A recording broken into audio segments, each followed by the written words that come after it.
বন্ধুরা, আজ আমি তোমাদের সঙ্গে পায়েস রান্না শেয়ার করব। পায়েসটা কিভাবে রান্না করেছি। কাঁঠাল চাল দিয়ে পায়েসটা রান্না করব।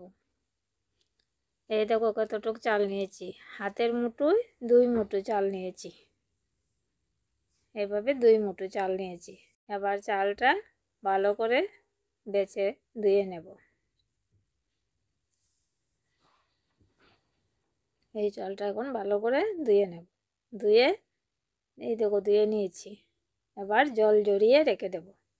10-15 মিনিটের জন্য রেখে দিলেই চালটা এই দেখো ঝরঝরা হয়ে যাবে। এখন কড়াইতে কয়েকটা চীনাবাদাম ভেজে নেব। চীনাবাদামগুলি না ভাজলেও হতো, কিন্তু চীনাবাদামগুলি একটু পুরানো, খোসাটা ছাড়ানো যায় না, তাই সামান্য একটু ভেজে নিলে খোসাটা ছাড়াতে সহজ হয়। খোসাটা ছাড়াতে হবে, তাই সামান্য একটু ভেজে নিলাম। এবার কড়াইতে ঘি দিলাম, 2 চামচ ঘি দিলাম। ঘি দিয়ে এবার কয়েকটা কাজু বাদাম আর কিশমিশ ভেজে নেব। বন্ধুরা, পায়েসটা আমি কিভাবে রান্না করলাম সেটাই তোমাদের সঙ্গে শেয়ার করছি। যারা আমার চ্যানেলটা সাবস্ক্রাইব করেছো তাদের অসংখ্য ধন্যবাদ।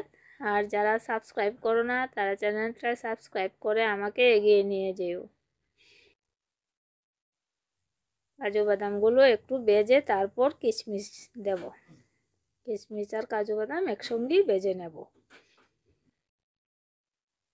আর যদি তোমাদের পছন্দ হয় তাহলে লাইক করে দিও আর কমেন্ট করো।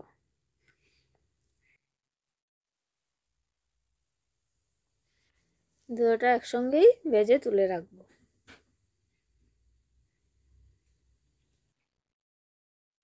খুব বেশি ভাজতে হয় না, সামান্য একটু ভেজেই তুলে নিলাম।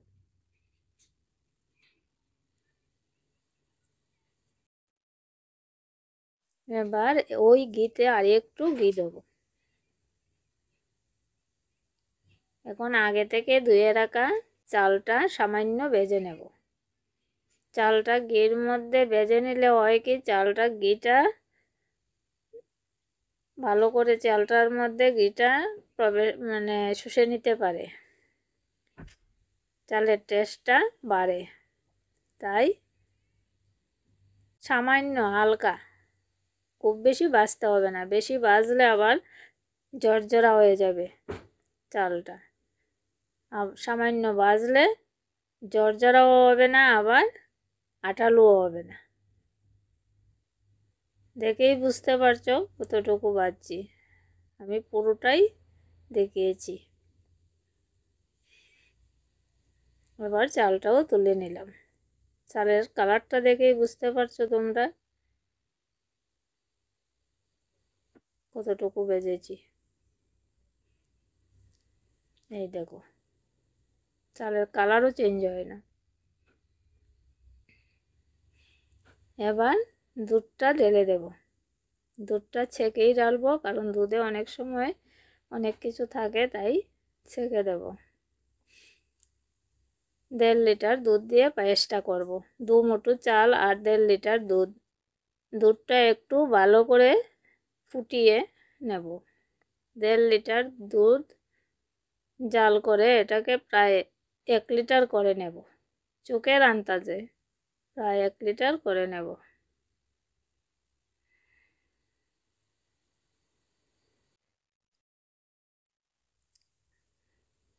দুধটা কিছুক্ষণ সময় জাল করতে হবে।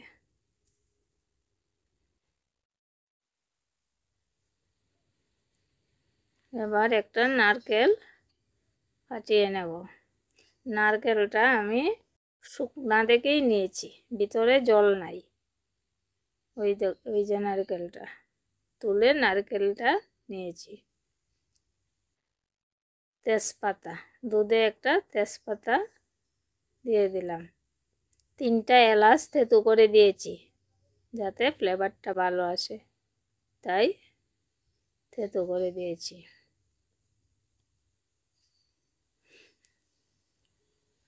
পায়েস মানে জলের পরিমাণ কম থাকলে ভালো, তাই নারকেলটা আমি শুকনা দেখে নিয়েছি।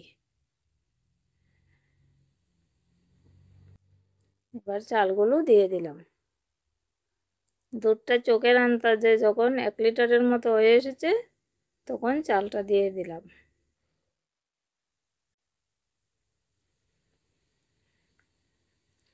ভেজে রাখা বাদামগুলোর খোসা ছাড়িয়ে নেব।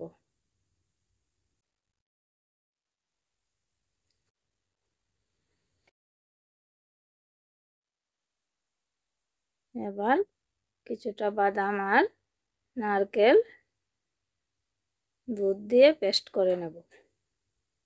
যেহেতু পেস্টটা রান্নার শেষের দিকে দেব তাই জল দেব না, জল দিলে ভালো হবে না।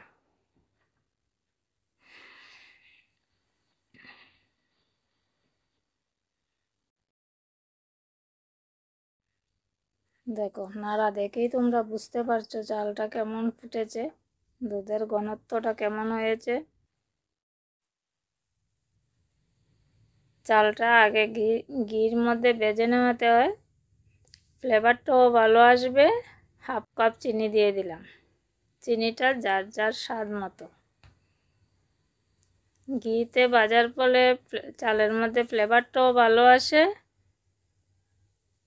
এবার পেস্ট দিয়ে দিলাম।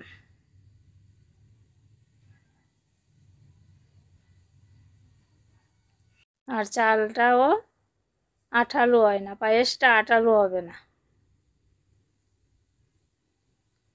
এবার ভেজে রাখা কাজু কিশমিশ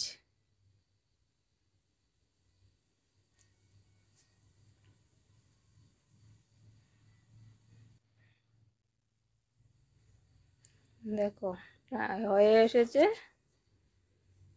আর একটু সময় নেড়েই নামিয়ে নেব। দেখো দেখতে কেমন লাগছে বলো বন্ধুরা তোমরা। যদি ভালো লাগে আমার পাশে থেকো। উপরে সামান্য কয়েকটা বাদাম কাজু আর কিশমিশ দিয়ে নামিয়ে নিলাম।